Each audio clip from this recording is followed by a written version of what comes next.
ner malaken yam kana sen content ba rice ne ba kalen ka nor online tv channel te kon kaler me jidit me bana ling rei ler kana me ka nor online tv channel ron mi shagor ramadan la penal state governor kana deputy de wa kan chika jian chika no ka gala shell ka balit wa wukere wichin winami ko bikan wich bikan obum roja dana chalat gwasame waken chika we ka jelat me mo changa jan dangraw widon wan ka payro ron kin dangraw jan dangraw de je jan dana bana lat kel gwasme bana tunu ken bobo kon ga gwich ka jana me men jena ke re wuje dan te kitin tay chikin nga jeno dwal na re wi ka balet ko shala do te ka wai am ki jen bor mi bana bu ka magan winami ka gela shell jenda na jena kare wi ka malakal ko wuken bikini kono te ka balet bikin ko bum ka do badana shingwan ti ren lat ke je ngai kono la togo no shi jejen bor shawore wujin winami ko bikorum ke kuumɛ mala kuumɛ kirma yadit ke SSPDF the Indian continent ping uh tin ping ulun Johnson lun the Indian shal ke agwele force ajana na gorno banyo ya kel gwasme gorno jin biler me bi nyo nasun ko kien ki bijeling gorno jin bi notification bel bijetwan kanwar online tv channel ko biler tv kan chwa mala shubkiji anyo goro jeno jinder subscribe ko biletin content be bikan chwa ben bikan chwa mala shubkiji alar bu kon lingwa seme rajana sha gor upnal state governor office of the governor kapnal state wood and shalke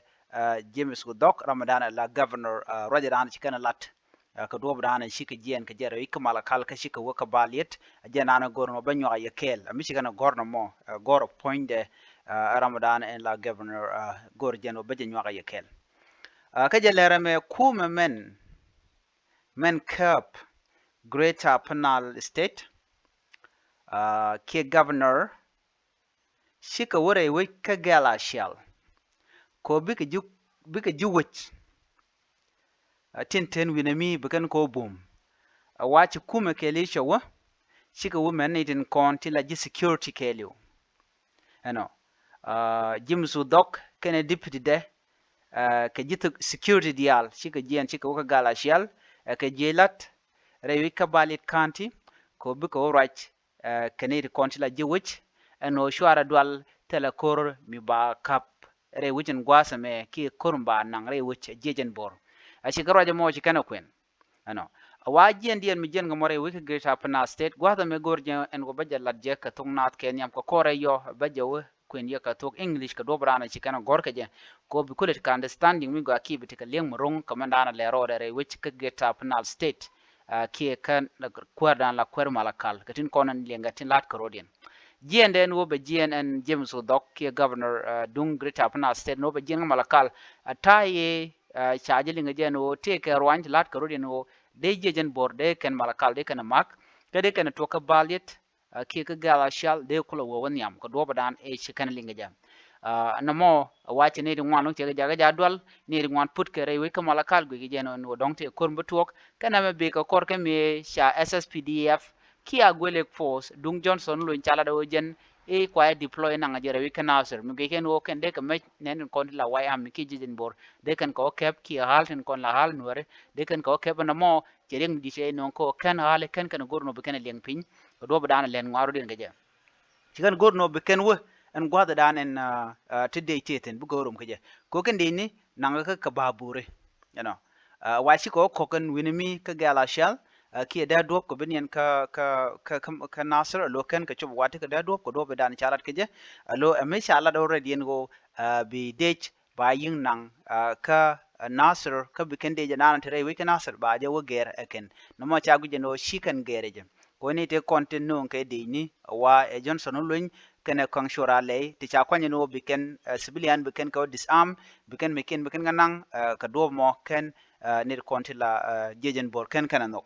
ko ne me be ka korke me shi jejen bor shi ka te ga ke force and tre we can answer ki digital we can answer tinte pinkir ma yadit ala SSPD afana me che tension widi che jenon kam jejen bor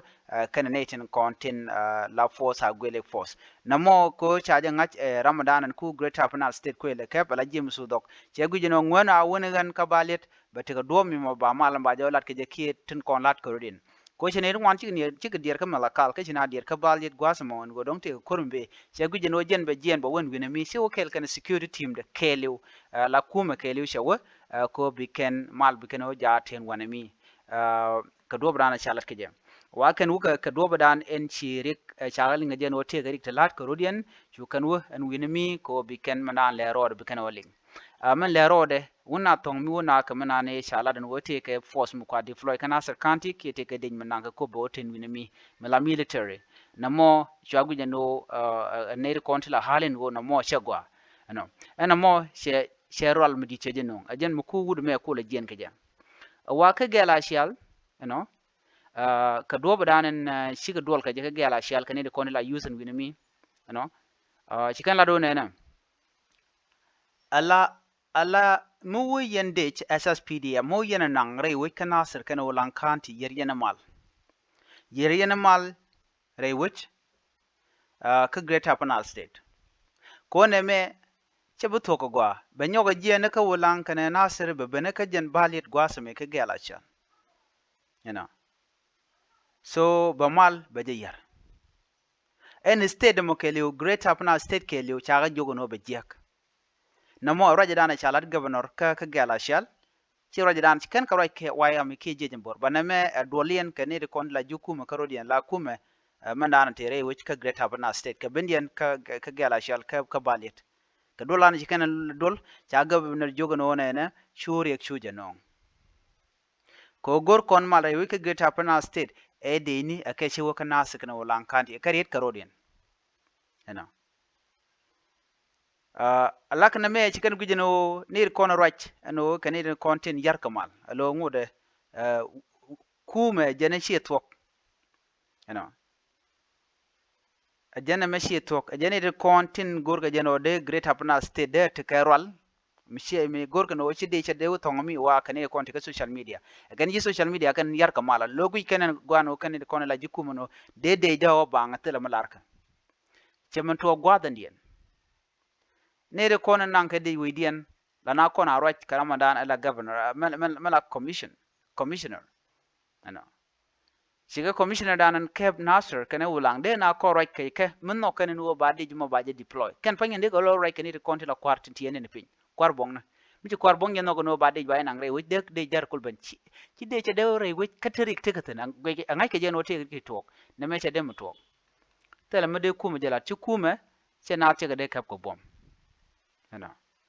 ana me cherek tedinong kam nenten kon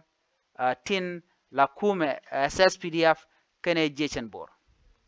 chayu jogono na mo chwaje gorno biya lalet ko ne me muyen lalet benong no kori benong no rik ku jamo de yen rodun nyok mi sharin nyok di ende jame la agulek force me mi chalka SSPDF chikan dewre wich kana se kan ulang michigen yeriyenne malantere wich ka Greater Panel State ko Greater Panel State te kamal ka gwam ber ne la bana clash gwado me ke deini kan ne kon la hale duno mu yana wole lo bidej be nyinga ne kon tere wi kana sir bi ngai gwano shi stay dana me je jek tawra je mo chaje kwene no ko do badan ngai ki je gwano michak de jowo abe jien bo kana sir kan ulang ja tok malan gwado me je teri je jek name arrange mi chagor ajen office governor dung Greater Panel State jemu du dok ko yana jaga dune bana manana chagor ka tok English bana je linkel kiman chagor ka jen office de ka do bana che rek na kaje ko jen chaje lug la to no chu we dan chu je yer we dan chu je ja korbe tok chu lang kana nasir mi kan la no tel mi chal deployment ka je jame mi kana no ikanetin content ba woj ba je o keptong mi ke ba mekin ba ok jina godo mi mo bi men chalke un 54 ba je no nge roje ke kirma yadit kane dakre ma chatin ki bondi al content tere mal ka ko de mal darten kami je jen e4 da chanan ko ne merun be yar stedan be yar mal kamdan especially kam Nuer kane tiad bateri mi dir bu tokten ko agwele force chi dung jan agwele force e dung Johnson lo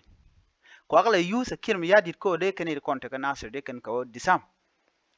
neme agenda na ko shi correction ji konen anyok chalat ka godran shi dolten agenda na gorno de nywa yakel beje queen ya ka to English ka dobrana shi gor ka ja on February 24 2025, the governor of Upper Nile State, His Excellency James Odok, alongside his deputy Deng Jo and the entire security committee, on Monday visited gelachel of Ballet County to reassure citizens of the government's unwavering commitment to maintaining peace and stability in the area. Ngad je gwano gelachel ki Ballet tingni kan kana winwar. Jen mu ka je ko nge whatever happened bi ka happen re wajamo. This visit comes in the wake of increasing tension in Ramos surrounding the recent deployment of force to Nasser County. The military personnel were dispatched last week to replace existing forces in Nasser,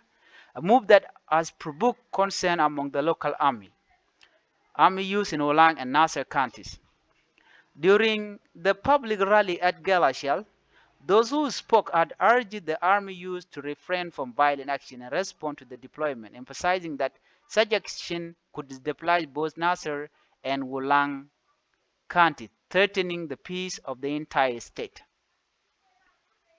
The state deserves peace more than conflict, the governor stated, reinforcing the message that maintaining calm is essential for the welfare of all citizens. Furthermore, the leader cautioned individuals spreading rumors on social media to cease their activity, urging them to give peace a chance and to avoid instigating further violence.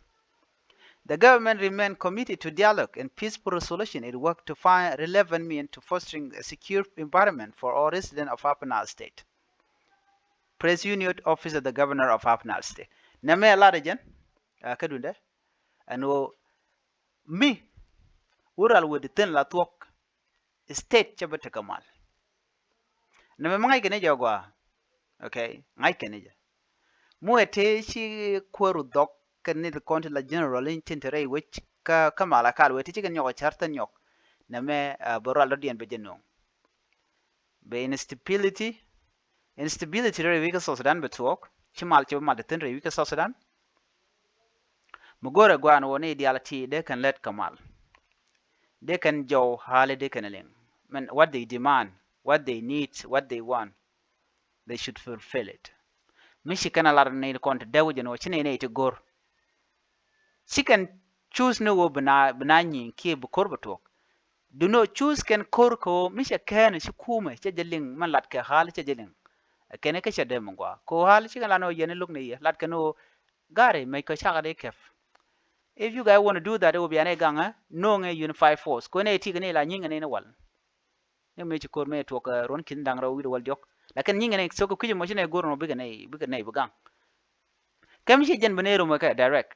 anyo ka gwele force kan chit kan ka wai ami ke jejin bot panken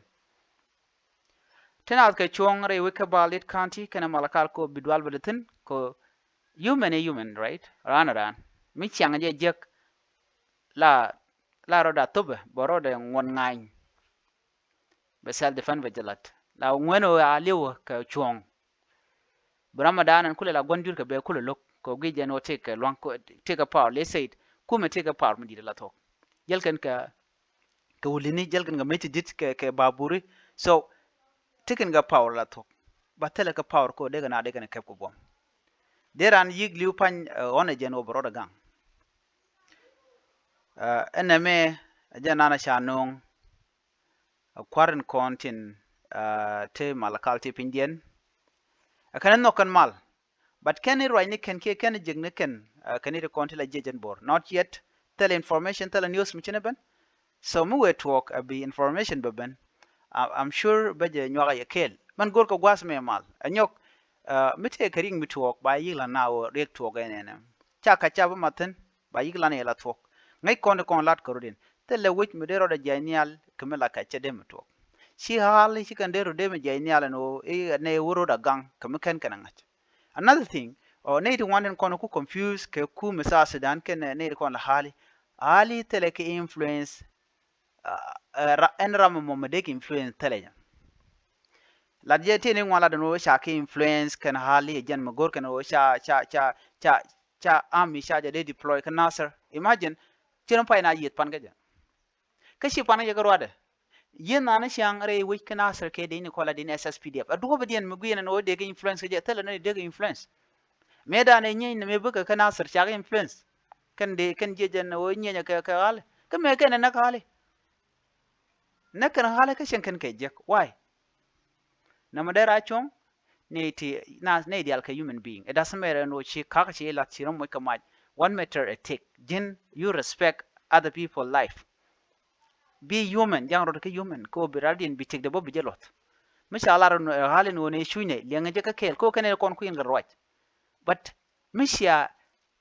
jien ka lu da nong de lot ke shala wo mo de dien lo de en tigran dien bat so ba ni min to hal te kan chon ko de gori ngang gwane te gale ali kan ku yen benefit tana bar misha ngin ge je ka do bo de ko nyam go je so ne shiang gwawo bran be chon kel ka hale ne ri kon la jiwich ko wich din tarching miche tuk kon dial chana tuk nasar miche aje dek cha ulang dek cha widial ko ken cha dek gwade nden wero tene telaway tel gwade nawten so bayni min gor jeno banai ba gu gendo bon kwane jen halim lat kana mo cha ga de disam ngay yen lodo no chicken nong ne o cha disam ke lot ken tem gang kana ti chal ga mur lerin ti naken wore nankan gan wore nankan hok ngumela kume jalel kume nguchala nothing zero tell me kume lat Ken they should go and carry out the disarmament in the Murle area, like GPAA. They can make an kääp. Then no bigger than make innocent people, forcing them to disarm them. So this thing, che roi mugwa, tele mugwa manong. So neme jenana gora de nywa yakel. Mi jiram jidit ka Nuer online TV channel gora jen o jin. De nywa ne de kokien. Kus subscribe ka ku notification bell ku jetwan. And be at kamal. Bye bye.